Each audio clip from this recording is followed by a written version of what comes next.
Orang-orang mengira diam berarti kelemahan. Tetapi diamlah tempat saya membangun seluruh kerajaan bisnis saya.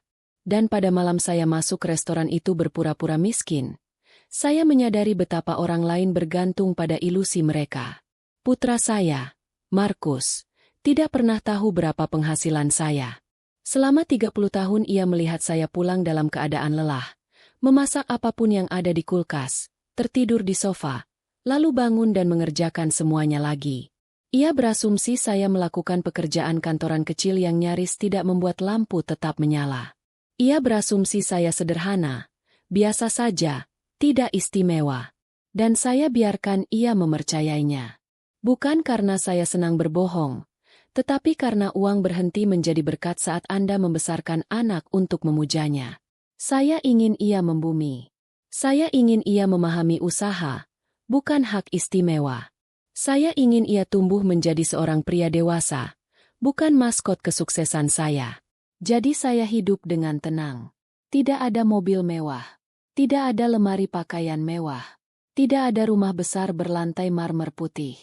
Hanya sebuah apartemen 2 kamar tidur sederhana, yang sama dengan yang saya miliki ketika saya pertama kali menaiki tangga karir.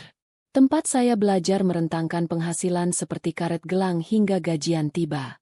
Namun di balik kehidupan yang tenang itu, saya menghasilkan $40.000 setiap bulan. Saya seorang eksekutif senior di sebuah perusahaan multinasional, orang yang menandatangani kontrak bernilai jutaan dolar dan membuat keputusan yang membentuk ribuan kehidupan. Dan selama hampir 2 dekade, tak seorang pun dalam kehidupan pribadi saya mengetahuinya. Itu adalah jenis kekuatan yang membuat orang ribut, sembrono, dan menjengkelkan jika mereka tidak disiplin. Saya memiliki disiplin. Saya belajar sejak dini bahwa kekuatan sejati berjalan dengan lembut. Semuanya tetap damai sampai suatu Selasa sore ketika Markus menelepon saya.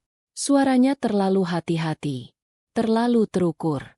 Seperti cara orang berbicara ketika mereka sedang mempersiapkan sesuatu. Dia memberitahu saya bahwa orang tua istrinya sedang berkunjung dari negara lain dan ingin bertemu saya untuk makan malam. Namun nadanya salah. Itu bukan nada seorang putra yang mengundang ibunya.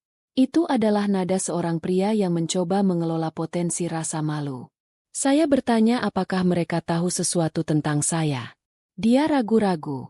Lalu dia bilang dia sudah bilang pada mereka bahwa aku tinggal sendiri, bekerja di kantor kecil-kecilan, berpenghasilan kecil, dan hidup sederhana. Kata sederhana itu terasa lebih menusuk daripada hinaan apapun. Bukan karena itu palsu, tetapi karena dia menggunakannya seolah-olah kata itu mendefinisikan harga diriku. Seolah-olah seluruh hidupku bisa diringkas sebagai alasan atau pembelaan. Kukatakan padanya aku akan datang. Setelah panggilan itu, aku melihat sekeliling ruang tamuku. Sofa tua, meja tua, tak ada karya seni mahal, tak ada dekorasi trendy. Jika seseorang menilai harga diri berdasarkan benda, aku akan tak terlihat. Dan saat itulah ide itu terbentuk. Jika mereka datang dengan persiapan untuk bertemu perempuan miskin dan tak relevan, aku akan membiarkan mereka melihatnya. Aku ingin tahu siapa mereka ketika tak ada orang penting yang memperhatikan. Jadi aku mengenakan pakaian terburuk yang kumiliki. Gaun abu-abu kusut yang membuatku terlihat lelah. Sepatu yang sudah berumur panjang. Tas murah dengan kain yang mulai pudar. Tanpa riasan. Tanpa perhiasan. Aku tampak seperti seseorang yang telah dilupakan dunia. Sempurna. Aku naik taksi ke restoran mewah itu. Restoran yang menyembunyikan harga di menu karena jika Anda perlu bertanya, Anda tidak pantas berada di sana. Saat kami berkendara, saya merasakan campuran kesedihan dan rasa ingin tahu. Kesedihan karena sebagian diri saya berharap saya salah tentang mereka.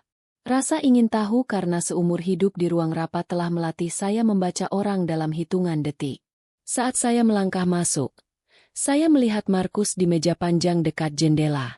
Dia tampak gugup. Jasnya tampak baru. Mungkin sesuatu yang dia beli untuk mengesankan mertuanya.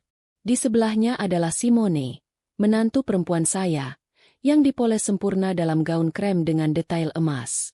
Dia tampak elegan. Namun matanya tertuju pada pintu masuk dengan ketegangan tergambar di seluruh wajahnya. Lalu saya melihat orang tua Simone. Mereka duduk bak bangsawan.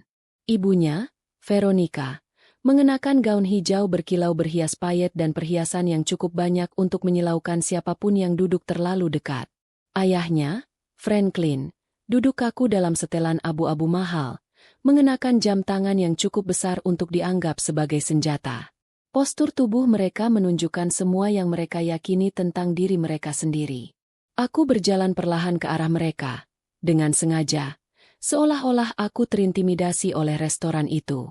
Markus melihatku lebih dulu. Wajahnya tertunduk.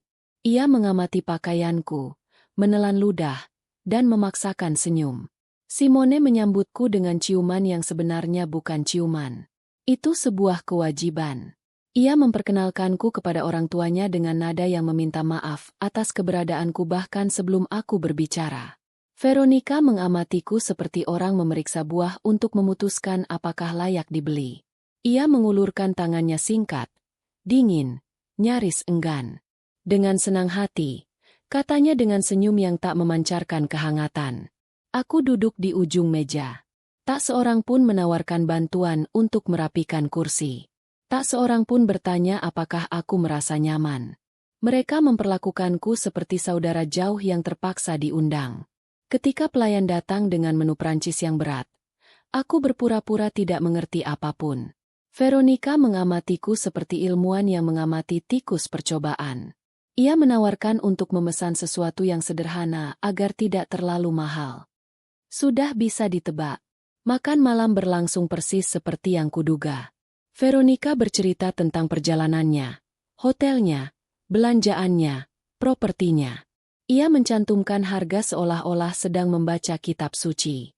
Ia membanggakan uang yang mereka habiskan untuk bulan madu, uang muka rumah Markus dan Simone, investasi yang dikelola suaminya. Setiap kalimat adalah pertunjukan yang dimaksudkan untuk menggarisbawahi satu hal. Kami di atasmu. Lalu ia bertanya apa pekerjaanku. Kukatakan padanya bahwa aku bekerja di kantor dengan tugas-tugas dasar. Ia menatapku dengan rasa iba yang disamarkan sebagai kesopanan. Ia memuji keberanianku hidup sendiri di usiaku. Lalu ia menambahkan hinaan pelan. Ia berkata bahwa setiap orang memberi anak-anak mereka apa yang mereka bisa. Ada yang memberi lebih banyak. Ada yang memberi lebih sedikit. Ia tak perlu mengatakan sisanya. Matanya menyelesaikan kalimat itu. Kau memberi lebih sedikit. Mereka terus mendesak. Menanyakan gajiku.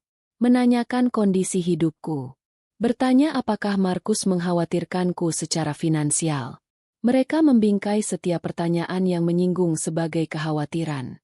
Itu strategis, pengecut, dan sepenuhnya transparan. Akhirnya Veronica beralih ke mode baru. Nada serius dan merendahkan yang digunakan para manipulator kaya ketika mereka berpura-pura murah hati. Dia bilang mereka ingin membantu. Mereka ingin memberi saya uang saku bulanan. Sedikit, katanya. Sedikit. Sebagai gantinya, dia ingin saya menjauh dari pernikahan Markus dan Simone. Agar tidak terlalu sering berkunjung. Agar tidak membutuhkan dukungan emosional. Agar tidak membebani mereka. Mereka ingin membayar saya untuk menghilang. Saya mengamatinya dalam diam. Membiarkannya menyelesaikan seluruh pidato yang memalukan itu sebelum saya mengucapkan sepatah kata pun. Lalu saya bertanya berapa banyak yang ingin mereka tawarkan. 500 hingga 700 sebulan. Jawabnya. Saya mengangguk. Lalu saya bertanya berapa banyak yang mereka habiskan untuk bulan madu. 15.000. Berapa uang mukanya? 40.000. Saya biarkan angka-angka itu menggantung di udara seperti asap. Lalu saya akhirnya mengajukan pertanyaan yang tidak ia duga. Apakah semua uang itu bisa membeli rasa hormatmu? Dia membeku. Aku tak berhenti. Kebenaran telah menunggu cukup lama. Kukatakan padanya bahwa ia menghabiskan sepanjang malam menilaiku berdasarkan apa yang ia yakini kurang dariku. Ia tak pernah sekalipun bertanya tentang kebahagiaanku, kesehatanku, hidupku. Kukatakan padanya bahwa ia hanya mengukurku dengan dompetnya, yang berarti ia tak tahu nilai sebenarnya. Franklin mencoba membelanya. Aku pun menutup mulutku. Aku berdiri dan menceritakan seluruh kisah hidupku kepada mereka. Perjuangan, pengorbanan, pekerjaan, tahun-tahun yang kuhabiskan untuk membangun diriku sepotong demi sepotong. Malam-malam ketika aku belajar sementara Markus tidur, pekerjaan-pekerjaan yang kuambil, promosi yang kudapat, kekaisaran yang kuciptakan dari nol. Lalu kukatakan pada mereka gajiku yang sebenarnya. $40.000 sebulan. Meja menjadi hening seolah seluruh ruangan berhenti bernapas. Kukatakan pada mereka jabatanku, tanggung jawabku, prestasiku, anggaran yang kukelola, kontrak-kontrak yang kusetujui, negara-negara yang kuawasi. Semua yang mereka remehkan runtuh menimpa mereka sekaligus. Simone menatapku, tak bisa berkata-kata. Markus tampak seperti tanah runtuh di bawahnya. Veronica mencoba menenangkan diri, tetapi gagal. Dia menuduh saya berbohong. Saya mengingatkannya bahwa dia juga berbohong. Hanya saja dia berbohong setiap hari, berpura-pura kaya berarti berkarakter.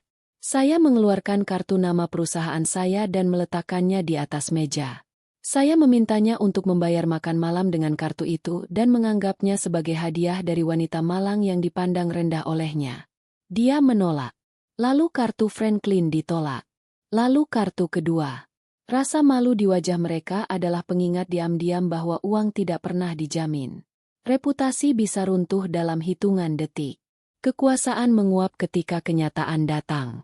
Saya membayar tagihan dengan kartu Centurion yang jarang saya gunakan. Pelayan mengembalikannya dengan rasa hormat yang Veronica kejar sepanjang hidupnya tetapi tidak pernah ia dapatkan. Saya berdiri. Saya mengatakan yang sebenarnya kepada mereka. Bukan versi manisnya. Kebenaran yang telah mereka dapatkan. Uang tidak dapat membeli kesopanan. Uang tidak dapat membeli karakter. Uang tidak dapat membeli kelas. Anda bisa memiliki properti di 3 negara dan tetap kosong. Saya menatap Veronica untuk terakhir kalinya. Saya bilang padanya untuk menyimpan kartu nama perusahaan saya sebagai pengingat bahwa orang yang dihinanya semalaman ternyata adalah orang yang benar-benar berkuasa. Lalu saya keluar dengan kepala tegak dan tas kanvas murah di bahu. Wanita yang mereka anggap kecil itu pergi dengan tubuh menjulang di atas mereka semua.